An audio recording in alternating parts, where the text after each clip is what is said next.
বিয়ের নামে নাটক বা চিটারি করে আমার সাথে থেকেছে ও। তো হচ্ছে ওখান থেকে ওখানেও ঝামেলা হচ্ছিল। হওয়ার পর ওখান থেকে ও আবার বলল যে হচ্ছে, "তাইলে তোমাকে হচ্ছে আমি বাসায় পাঠিয়ে দেই।" কিছুদিন পর তো মানে ধরেন যে ঈদের বাকি ছিল, ঈদের ভিতরেই বিয়ে হওয়ার কথা ছিল। তাই বলে আমাকে হচ্ছে বাড়িতে এখানে পাঠিয়ে দিল। দেওয়ার পর ঈদ চলে আসলো কিন্তু বিয়ে হলো না। খালি পিছাচ্ছে। বলছে, "ছাদ এখনো দেয়া হয়নি, ছাদ এখনো দেয়া হয়নি।"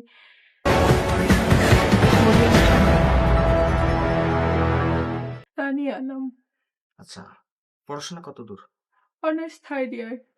Third year. আচ্ছা কি ঘটনা একটু বলো তো? একেবারে ১ম থেকে এবারে শুরু। রিলেশনের ১ম থেকে বলব নাকি একেবারে আপনি? শুরু, হ্যাঁ। ওর সাথে হচ্ছে আমার রিলেশন প্রায় ২.৫ বছর। ২.৫ বছরের বেশিও হতে পারে, কম হতে পারে এমন। নাম কি?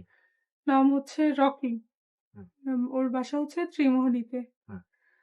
তো অনেক দিনেরই রিলেশনের ৩-৪ মাসের মাথায় হচ্ছে আমাদের বিয়ে করার কথা ছিল। রকির বাবার নাম কি? রকির বাবার নাম বাবু শেখ। বাড়ি কোথায়? বাড়ি ত্রিমোহনী। আচ্ছা, তারপর? তো বিয়ে করার কথা ছিল। তার আগেই ধরেন যে ও হচ্ছে কাবিন বানিয়ে বাসা নিছিল। যে আমরা তো বিয়েই করব এখন বাসা নিই, হ্যাঁ? এ কথা বলে ধরেন যে বাসা নিল। নেওয়ার পর ওখানে ছিলাম আমরা। ২ মাস মতো ছিলাম। থাকার পর ওইটার ভিতরেই আরকি ওর বিয়ে করার কথা ছিল আমাকে। ওর যে হচ্ছে ফুফাতো ভাই নাকি রিলেটিভকেও সাক্ষী বানাইতে চাইছিল। সে আবার হচ্ছে বলে দিছে ওর দুলাভাইকে বা বাসায় বলে দিছে যে এরকম রকি তো রাতুল। না জানিয়ে বিয়ে করবে। হুম, এভাবে বলার পর ওর দুলাভাই সবটা শুনেছে। শোনার পর ওকে বলল যে হচ্ছে ওই মেয়েকে বাসায় পাঠিয়ে দাও, হ্যাঁ? আর ওই মেয়েটাকে তুমি কি চাও? ও আবার ওর দুলাভাইকে বলেছে যে, "না, মেয়েটা আমাকে ব্ল্যাকমেইল করে আমার সাথে থাকতে চাচ্ছে বা বিয়ে করতে চাচ্ছে।" এভাবে বলার পর বলল, "তাহলে তুমি একটা কাজ করো।" এই কথা কি বলছে? ওর দুলাভাই, নাম কি? নাম হচ্ছে শাহিন। আচ্ছা। উনি হচ্ছে অ্যারিস্টোতে জব করে, ওখানকার ম্যানেজার। হুম, হুম। তো উনি আবার এটা বলেছে যে হচ্ছে, "তুমি একটা কাজ করো, তোমার সাথে যে প্রুফ গুলা আছে ওর ছবি-টবি যা আছে, ওই হচ্ছে সবকিছু ডিলিট করে দাও ওর ফোন থেকে। রিস্টার্ট মেরে সবকিছু করে দাও, মুছে দাও।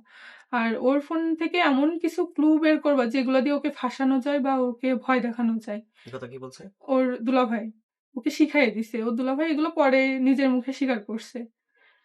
তো এটা বলল, বলার পরে হচ্ছে ও সত্যি আমার ফোন রিস্টার্ট মারছিল। ওই আমার ফোন থেকে কিছু নিয়েছিল মনে হয়, নেওয়ার পর ফোনটা রিস্টার্ট মেরে দিছিল। রিস্টার্ট মেরে দেওয়ার পর ওর সাথে আমার কোনো প্রুফ ছিল না তেমন। কিছু ছিল Facebook এ, সেখান থেকে সেই পিক গুলো কালেক্ট করা আছে এখনো আমার কাছে। কিছু প্রুফ আছে আমার কাছে এখনো। তো ওর দুলাভাই বলল যে, "ওকে বাসায় পাঠিয়ে দাও।" পরে ও হচ্ছে বলল যে, "এখানে তোমার থাকা সেফ হবে না। এখানের পরিবেশ ভালো না।" মানে আমাকে বোঝালো উল্টা। বুঝিয়ে আমাকে হচ্ছে বাসায় পাঠিয়ে দিল। সব জিনিসপত্র দিয়ে সবকিছু দিয়ে বাসায় পাঠিয়ে দিল। দেওয়ার পর তারপর কথা হতে পরে রিলেশনের মাঝে তো ঝামেলা হয়ই। তো ঝামেলা হতো, ও আবার বলল যে, "এরকম ঝামেলা হতেই থাকবে, আমরা বাসা নিই।" বাসা নিয়ে আর ফ্যামিলিকে বুঝিয়ে দেখি রাজি করাতে পারি কিনা। বাসা নিল, তারপর ওর ফ্যামিলির সাথে কথাবার্তা হতো। আস্তে তাদেরকে বোঝানো হলো। তারা আস্তে রাজি হলো। তারা ওখান থেকে ধরেন যে কথাবার্তা হতো, ওই বাসায় থাকতাম। ওর সাথেই থাকতাম। থাকার পর ওখানেও ২ মাস ছিলাম। ২ মাস ছিলাম। ওর মা বলছিল যে নিয়ে যাবে। তখনও বিয়ে হয়নি? না, তখনও বিয়ে হয়নি। আচ্ছা। তখনও বিয়ে হয়নি। ওর মা বলছিল যে হচ্ছে ছাদ দিবে ঘরের, ছাদ দিয়ে আমাকে নিয়ে যাবে তো বিয়ে একবারে উঠে। বিয়ে হয়নি কিভাবে একসাথে থাকলেন? ওই যে কাবিন বানিয়েছিল ও। এটা জানতেন? এটা বলছিল, ও তো আমাকে বিয়ের কথা বলেই তো বাসায় উঠাইছে মূলত। যে কিন্তু তোমাকে আমি বিয়ে করব। বিয়ে আপাতত হচ্ছে এটা দিয়ে বাসা নিই, তারপর হচ্ছে বিয়ে করলে তো ওইটা বিয়ে করতে আছেই গেলে তো চান্স। মোল্লা কাজী লাগে। তো সে আমাকে তো ওইভাবেই করেনি। ও বলেছে শুধু হচ্ছে তুমি তোমার কোনো এক ফ্রেন্ডের নাম ঠিকানাটা নিয়ে আমাকে দিয়ে দাও। তো আমি আমার ফ্রেন্ডের নাম ঠিকানা নিয়ে ওকে দিয়ে না দিছিলাম। আপনি জানেন না যে বিয়ে করতে কাজী লাগে, মোল্লা লাগে, আমি তওবা তো পড়া লাগে, এভাবে কালেমা পাঠ করা লাগে। সেটা কি হয়েছিল? না, হয়েছিল না। তাহলে এটা কি বিয়ে বলবো? এটা তো হিল্লা বিয়ে নাকি? এটা ও আমাকে বিয়ের কথা বলেই তো উঠাইছিল। যে আমরা বিয়ে করেই তো নিব। ফার্স্ট এ তো এটা বলেই বাসা নিছিল। আচ্ছা তাহলে এই কথা বলেন যে এই বিয়ের নামে আমাকে চিটারি করে। হ্যাঁ, বিয়ের নামে চিটারি করেছে এক প্রকার। কারণ ও বিয়ের কথা বলে আমাকে বাসায় উঠালো কিন্তু পরবর্তীতে আর বিয়ে করল না। ওর দুলাভাইয়ের কথা মতো আমাকে আবার বাসায় পাঠিয়ে দিল। আবার কিছুদিন পর বলল যে, "ঠিক আছে এখন তো ফ্যামিলি থেকে আস্তে, আস্তে মেনেই নিচ্ছে। বাসা নিয়ে কিছুদিন থাকি। তারপরে হচ্ছে ঝামেলা হবে না। আর বিয়ে তো হবেই কিছুদিন পর। সমস্যা নাই। ছাড়টা দিয়ে নি" তাই বলল। তার মানে শারীরিক সম্পর্ক হইছে? হ্যাঁ, আচ্ছা। বিয়ে হয়নি অথচ বাসা বাড়ি। হ্যাঁ, থেকেছে আমার সাথে ৪ আচ্ছা মাস মতো প্রায়। সেই হ্যাঁ, বিয়ের নামে নাটক বা চিটারি করে আমার সাথে থেকেছে ও। তো হচ্ছে ওখান থেকে ওখানেও ঝামেলা হচ্ছিল।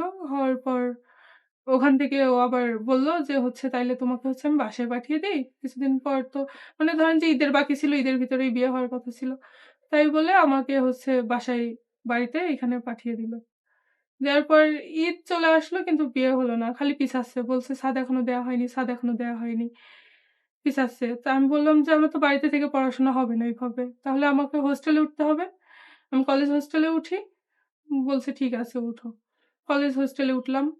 উঠার পর ওখানে ধরেন যে ওখানেই আছি এখন পর্যন্ত ওখানেই আছি। কথাবার্তা হয় মাঝে, মাঝে।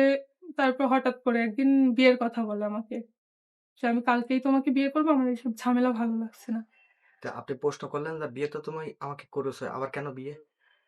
ওই যে ওইটা হচ্ছে নকল ছিল। ওটা কাগজ তো নকল করছিল। আর এতদিন ফ্যামিলিকে ম্যানেজ করলো এটা বলল যে, "না হলে তো রাজিটা হইতো না এই সময়টা যদি না নিতাম। আর আমি কিভাবে হুট করে বিয়ে করব?" আমাকে আবার এই কথা বলছে। যে সবাই জানাজানি হয়ে গেছে। আমি যদি তোমাকে তারপরেও বিয়ে করতাম তাইলে তো হিতের বিপরীত হয়ে যেত। না বিয়ের নামে যে চিটারি করলো এটা কিভাবে বুঝলেন? সেটা এই যে বিয়ে দেখছি যে বলছে আজ না কাল বিয়ের কথা বললেই এরকমটা করে। তারপর হঠাৎ করে দেখছি নিজে থেকেই বলছে বিয়ের কথা। তো আমি আবার ভাবলাম যে নিজে থেকে যখন বলছে তাহলে তো ভালোই। কারণ ও তো ফার্স্ট এই বলছিল বিয়ের কথা বলে এরকম ঠেকেছে। আর আমি তো লয়াল ছিলাম। আমি চাইনি যে আমাদের ছাড়াছাড়ি হোক। যখন যা বলতো তাই শুনতাম। আ তার ভিতরে আমার ২ টা ফোনও ভেঙেছে, আমার গায়ে হাত তুলেছে বাজারের ভিতরে। আমার রুমমেটরাও সাথে ছিল। তারাও দেখেছে। ওই দোকানদারও অনেক কিছু বলেছে, হ্যাঁ? ওর বিহেভিয়ার দেখে বাজারের ভিতর। তারপরেও আমি রিলেশন রেখেছিলাম। কারণ যেখানে ওর সাথে আমার বিয়ে হওয়ার কথা ছিল, একটা শারীরিক সম্পর্ক হইছে। আমি কোনোভাবেই চাইনি যে ওর সাথে আমার বিচ্ছেদটা হোক। হ্যাঁ, এটা চিটিং করা হইছে তো। অন্যায় হইছে আমার সাথে। কারণ আমাকে বিয়ের প্রলোভন দেখিয়ে ও আমার সাথে থেকেছে ৪ মাস।